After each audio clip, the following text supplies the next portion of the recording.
Iran, il a attaqué l'Iran, il a frappé des sites militaires, y compris des centres d'enrichissement d'uranium pour obtenir la bombe atomique. Tout cela se passe dans la nuit du 12 au 13 juin. Et la réponse iranienne n'a pas tardé. Après quelques heures de la frappe, a riposté avec plusieurs missiles balistiques. Vu que Israël a une défense anti-aérienne sophistiquée, malgré tout ça, il y a quelques missiles qui ont pu passer et ont fait actuellement 2 morts côté israélien.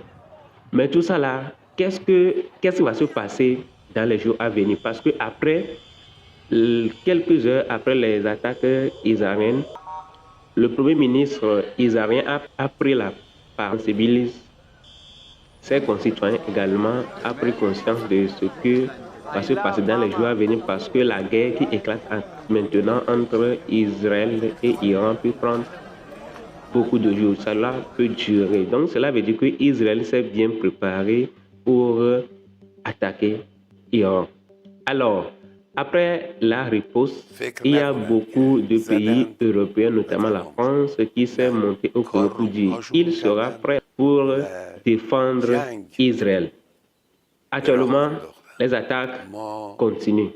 On ne sait pas quand est-ce que cela va finir, mais retenez ceci, Israël a mobilisé 200 avions pour attaquer l'Iran. Et l'Iran a riposté avec une centaine de missiles balistiques.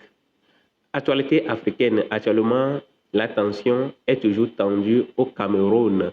Beaucoup de militants, beaucoup de jeunes sont dans la rue pour manifester leur mécontentement contre le régime en place.